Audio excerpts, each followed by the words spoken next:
Hello everyone and welcome back to my channel. If you don't know me already, my name is Nyasha, and if you haven't subscribed, please subscribe to my channel. Today I'm going to be talking about 5 things I wish I knew about moving to the UK. I am currently in England, the UK, living in Cambridge. It's so real, guys. I've been staying here for about 10 months now. So I can't say I've been here for long. 1 year update is coming soon, yeah. Number 1, I wish I knew that culture shock is a real thing. I wish I knew that culture shock is real. So I knew about culture shock, that there's something like that, but I didn't know that it was real. And I think you can only know that it's real when you actually experience it. So I probably didn't know about it because I had no experience of it, because I've always been staying in Zimbabwe and moving to England. We are totally different people with the people, native people of this place, where I come from and here. Like, our social constructs are so different. I mean, like, when you're back home, at least for me, I know that not everyone does this, but you get so comfortable that even if you're in the streets, you can call your friend when they're across us, hey, you know, you can I don't know, I don't want to call it being rowdy, but you can shout out things, you can be loud, you can be boisterous and more I don't know what word to use for that, but you can just, you know, interact with people on a much more free level without thinking that, oh, I might offend someone. Of which I feel that here the British culture is a very polite culture, to the point that someone doesn't actually communicate what they really want just by being over polite. And so I find that very difficult, and these are just few examples. And culture shock is so real that you might fail to actually integrate into this new society that you're coming into. And you know, some people, it takes them about 3 months, some people 2 weeks, some people a whole year. I've been here 10 months and I feel like I haven't integrated at all, and it might take me longer. A lot of people coming from Africa and other places, also like yesterday I was talking to one of my church mates, and he has been here for about 20 years now, and he was saying, I wanted to go back home within the 2 months of coming, because he couldn't integrate into the society. He just felt like, I need to go back home. But he says Britain is a place that grows on you. It grows on you with time. You learn the systems, you learn how people do things, and it kind of grows on you, and you're like, okay, I understand now. I see why you do things this way, you know, with time. But as you go, as you're starting, it's just, culture shock is real. And if I would try to go and explain into detail, I might take forever trying to explain it, but it's so different. And just even language. English isn't English, guys. I don't know what English is. English is just different everywhere. English is so diverse to the point that I might be speaking English and you're speaking English and we can't hear each other. I didn't know that, guys. I didn't know that language can be a barrier whilst just speaking the same language. So English, I've learned that it's very diverse and people can say words differently. I might be here in Cambridge, but still I'm still learning to actually hear what the patients are saying, and for them to also hear me. I can say, do you still have your tonsils? And someone can just be like, I can't hear what you're saying. And this is so real. And whilst I'm saying tonsils, they can't hear it because they call it tonsils.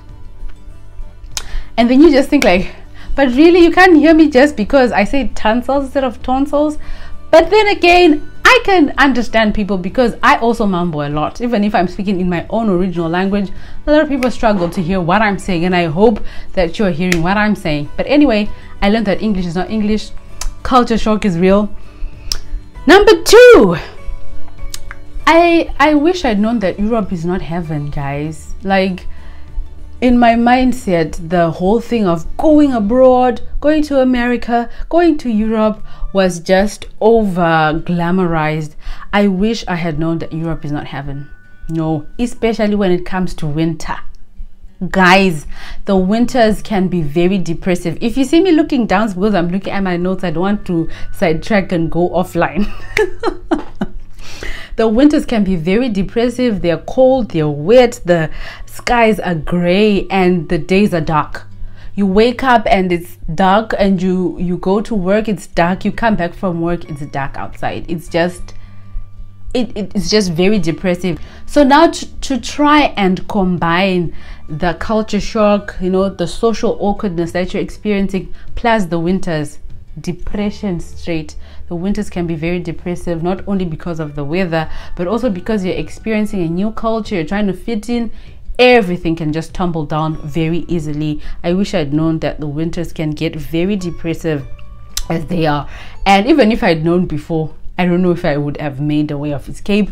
But thank God for online platforms where you can connect with people back from home on online platforms. There's so much more, and they're like apps called like Meetup, where you can find people who have the same interests. It can be hiking, and recently I've gone hiking and I've absolutely enjoyed that. Like, guys, if you haven't watched my hiking videos, please do watch them. I have a 3-part series of going to Yorkshire Dales, and that was absolutely amazing. And how I found out about that trip was through Meetup. So if you're someone who has gone to the UK looking for places to go out, or looking for groups to meet up on Zoom, online, or even face to face, you can find very lovely groups on Meetups. You just search your area of interest. If you're a sports person, if you're a yoga person, meditation kind of stuff, book clubs, so many other things. And so I'm so grateful to God there are those things, because Europe might not be heaven, but its systems are working okay. We might have overestimated, thinking, oh, everything is rosy, everything is good. Everything is not rosy and good, but there are good systems. You earn good money that can actually has good buying power. So Europe might not be heaven, but also has its systems going on for it. So yeah, I just wish I had known that I'm not going to heaven. I thought I'm going to this rosy place. And so there is a heaven to go to, guys. Actually, that's actually one of them. It's a heaven to go to, a heaven to look forward to. This second point is very crucial in realizing that happiness is not found in a destination. Happiness is intrinsic. If you are not happy in Zimbabwe, if you're not happy in Australia, if you're not happy in UK, no matter where you go, you won't find happiness until you fix the internal system, until you find the balance, the purpose of your life. Happiness is found in the Lord. Happiness is found in the simplicity of contentment. We're on number 3, the food. I wish I was the food. I wish I had known about the food. The food here, when you're used to the type of food that I was used to, the food kind of comes out as blunt. It's like, it's not as tasty as the food I was having. Even when I'm vegetarian and mostly vegan actually. I like having fruits and vegetables and stuff like that, but I found that the taste is not as rich. So yeah, that's one thing to consider. But also, when I arrived here, I suffered a lot of conditions that had to do with the food that I was eating. I have chronic fissures because of the food. So I was trying to think what's happening, because I'm actually eating fiber foods. If I eat potatoes, I eat with the skins. If I buy cereal, I was buying bran flakes and stuff like that. So I thought I had enough fiber. I was drinking at least 1.5 liters of water every day. And how I know that is because I was logging my water intake every day. So it couldn't have been about the water. So I definitely could see that it was because of the food. When I actually came, I packed very light. I had a very small suitcase. And there's this Nigerian lady that I met coming, and she had like 3 big bags, and I was like, what is this lady carrying? Then she's like, did you carry your home food? I was like, no, I didn't. Like, why would I want to do that? Now I realized that lady was wise, because she knew she should come with her home food country. Her country home food, sorry. that she can be, you know, she can, you know, it's very nostalgic having the food that is from home. I was missing bambaira, proper sweet potato. The ones here were very mushy compared to the ones I was used to. So yesterday I actually got nice bambaila, guys, and it was just so nostalgic. I got maputi. That's one of the snacks we eat back in Zim. Maputi. Hey guys, I was just like a little baby, so happy, so grateful to have like my home food. So I wish I had known that foods are different and that I should have carried some of the food. I bought some mili meal and I ate sadza like for the first time in 10 months, and I was like, guys, I was missing out. I need to eat sadza. I need to eat vegetables. I need to eat the stuff that I'm used to eating. I guess my stomach just got into a place where, no, this stuff, I'm not used to it, and I just had to go back to the simple stuff that I'm used to. So I started looking for chunks, guys. I started looking for chunks. I had food poisoning as well because of Corn's foods products. Those products don't even go with me. Foods that are overly processed, like mock meats, like those veggie polonies, those vegetarian burgers, vegetarian what, I don't know what they put in there, but it doesn't go with me. And I think that's because I've subsisted on you know, I wouldn't say mostly plant-based, but I've tried to be very plant-based, very unprocessed food. And so I think there's a lot of processing with the food that's this side. There's a lot of processing and a lot of probably GMOs, genetically modified. I don't know if that's correct or true. So looking for places that can provide organic food, looking for places that can provide your home country food will be a plus. So I'm starting to learn about websites where I can buy stuff from home. I'm starting to learn about places that I can go to find my Zimbabwe food. So I wish I'd known this before, because it would have saved me from food poisoning. It would have saved me from fissures, from piles, from constipation. It would have saved me from a lot of problems that I suffered. And then number 4, I wish I had known about hair. It's not easy for you to get your African hair plaited this side. It's gonna be very expensive, and it's gonna be very hard to find someone who can actually plait your hair and maintain it. I can't plait my hair for myself. I can't plait my hair. I always used to depend on someone else to do it for me, but I never really used to go to the salon that much. Like, I can stay with one hairstyle for a very long time. I can't wear it out for most of the time, because like for the past few months it was winter and I couldn't wear it out, and then the times that I can wear it out are very short. So most of the times it has to be in protective hairstyles. And girl,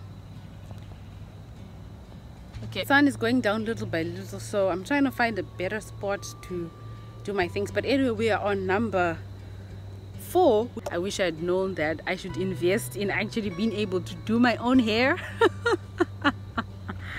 Oh Lord, I used to depend a lot on my sister. My sister can do a lot with hair, but I am just not good with it. So number 5 is that I wish I had known that this place is expensive. It's expensive. Oh, you know, the pound is it's a heavy currency. It's a good currency. You earn good monies, but there's a but there. But the tax is high. The bills are quite something, and the rentals, especially when you're living close to London. Now, I stay in Cambridge. It's very close to London, and so it's one of the most expensive cities to live in. And so I'll give you an example. Where I'm staying right now, it's a shared accommodation. It's hospital accommodation. We stay here. We are 4 of us sharing this apartment. Each person has their own room, and then we share the kitchen and we share the bathroom. Now, this one room that I'm staying in cost me £440. Convert that to US dollars, please, and try to tell me, if you're back home in Zimbabwe there, what kind of a house you'd be renting with that amount of money. So to me, that is expensive. To someone else, I might think, oh, that's how things are, you know. I wish I had known that things can be that expensive. £440 for just this place. Of course, when you go up north, things get cheaper. Like right now, my friend, where he is staying in Gateshead, he's able to rent a 2-bedroom flat for the same fee that I'm paying to share this flat with 4 people. he can get a 2-bedroom flat. So try and thinking of staying in a studio apartment, you start thinking of £900 in this area. If you want to start thinking about staying in a 1-bedroom flat, it's 1,000 something. If you start thinking of staying in a 2-bedroom flat, it's 1,600, going that way. So I wish I had known that things can get very expensive. And so I have a bonus point for you if you are still watching and you're still with me. Number 6 bonus point is that I didn't expect for theft. I didn't expect that there would be theft, guys. My bike got stolen 2 days ago on a Friday. Today is Sunday.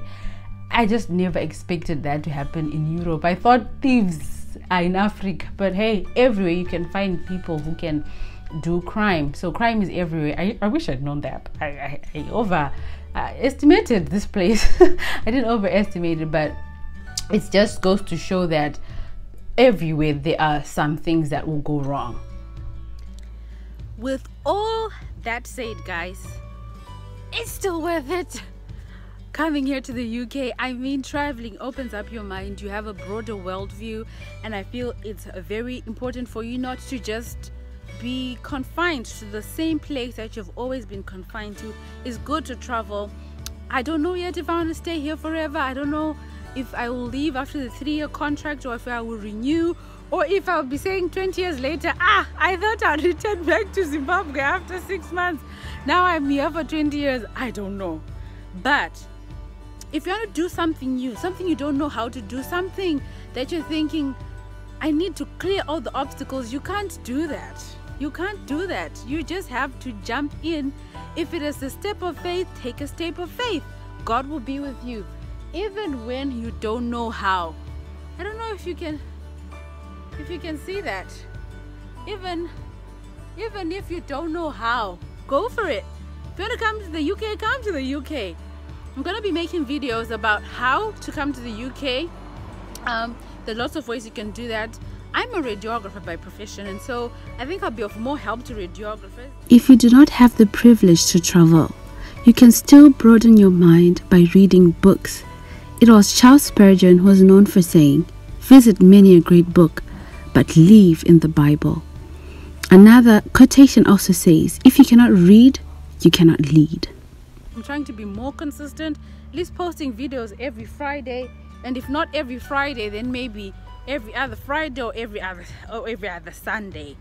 So do support the channel, like, subscribe, comment. Let's talk in the comment section, guys. Let me know how you found this video. Let me know what else you would want to know about the UK. I'm here in Cambridge, and as you have seen, I'm working at one of the University of Cambridge hospitals. So that's where I am, and I hope you have liked my video. See you in the next one. Let me enjoy the sun, because these days are not plenty here in the UK. There are not many, there are very few, so I better enjoy the sun. Allow me to enjoy myself. Allow me. Bye.